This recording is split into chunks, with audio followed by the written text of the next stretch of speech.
नमस्कार। जय श्री राधे राधे। आप सबका हमारे इस विधिवत ज्ञान चैनल में स्वागत है। जैसा कि आप सब जानते हैं कि हर एक व्यक्ति को हमेशा से ही माँ लक्ष्मी की कृपा की आवश्यकता होती है। हर कोई धन धान्य से संपन्न होना चाहता है। ऐसे ही लक्ष्मी जी की कृपा पाने का व्रत है महालक्ष्मी व्रत। महालक्ष्मी व्रत से लक्ष्मी सदा स्थिर रहती हैं। धन धान्य की कभी कोई कमी नहीं होती। जो स्त्री इस व्रत को सदा भाव तथा नियम पूर्वक करती है तो वह स्वयं ही लक्ष्मी स्वरूपा हो जाती है। उसे धन धान्य की कभी कोई कमी नहीं होती। यह व्रत महालक्ष्मी माँ की उत्तम व्रत में माना गया है। इस व्रत के प्रभाव से राजलक्ष्मी, सुख लक्ष्मी, पुत्र पौत्र परिवार सदा सुखी रहते हैं। लक्ष्मी भी सदा स्थिर रहकर सुख पैदा करती हैं। कभी घर में दरिद्रता का निवास नहीं होता। सदा ही सब सुखों से भरपूर आनंद मंगल होता है। महालक्ष्मी व्रत की कथा भी प्रचलित है। एक समय की बात है कि महर्षि व्यास जी से कुंती और गांधारी ने स्त्री के सुख सौभाग्य के लिए कोई उत्तम व्रत पूछा। तब व्यास जी ने महालक्ष्मी व्रत पूजन विधि बताई।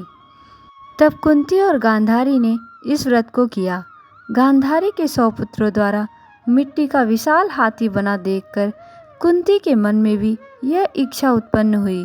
पांडव द्वारा पूछने पर उन्होंने अपनी इच्छा प्रकट की। तब अर्जुन ने इंद्रलोक से ऐरावत हाथी को अपने बाणों द्वारा बनाए हुए रास्ते से लेकर आए, जिसे देखकर हस्तिनापुर के वासी प्रसन्न हुए। माता कुंती ने भी प्रसन्न हो विधि विधान से महालक्ष्मी व्रत का पूजन किया और धन धान्य से संपन्न हुई। महालक्ष्मी व्रत का आरंभ भादव मास की शुक्ल पक्ष की अष्टमी, जिसे राधा अष्टमी भी कहते हैं, उससे प्रारंभ होता है तथा 16वें दिन अश्विन कृष्ण पक्ष की अष्टमी को महालक्ष्मी व्रत पूजन किया जाता है।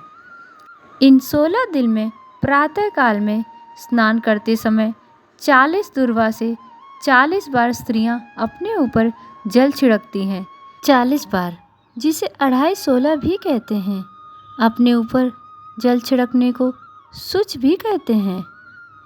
इसमें 16 गांठ कच्चे सूत में लगाई जाती है। जो भी 16 दिन तक शुच करता है तो उसे रोज एक गांठ लगानी चाहिए, और जो न कर सके तो महालक्ष्मी पूजन के दिन ही 16 गांठ लगाए। पूजन के बाद यह गड़ा, जिसे गंडा कहते हैं, अपने हाथ में बांध ले।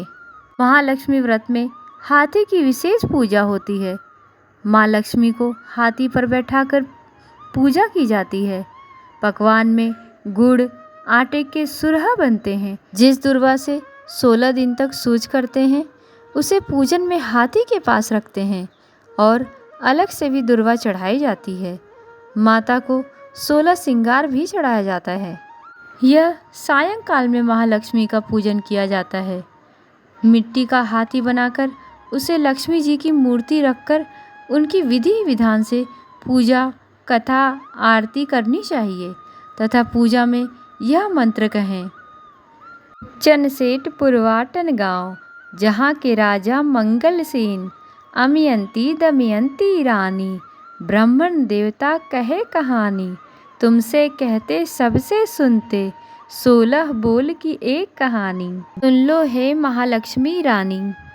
तथा आटे के 16 दिए भी जलाएं और 16 गेहूँ हाथ में लेकर एक एक गेहूँ डालते हुए इस मंत्र को बोले। इस प्रकार से श्रद्धापूर्वक विधि विधान से माँ लक्ष्मी का पूजन करने से घर उनकी कृपा से सदा धन धान्य मांगलिक वस्तुओं से परिपूर्ण होता है। कभी दरिद्रता नहीं आती, सदा ही सब सुखों की प्राप्ति होती है तथा 16 वर्ष बाद इसके उद्यापन करना चाहिए। मैं आपको महालक्ष्मी व्रत से जुड़ी जानकारी छोटी सी दी। इसी तरह की अनेक प्रकार की जानकारी जानने के लिए आप सभी हमारे इस विधिवत ज्ञान चैनल से जुड़े रहें और लाइक, शेयर, सब्सक्राइब करना न भूलें। धन्यवाद। जय श्री राधे राधे।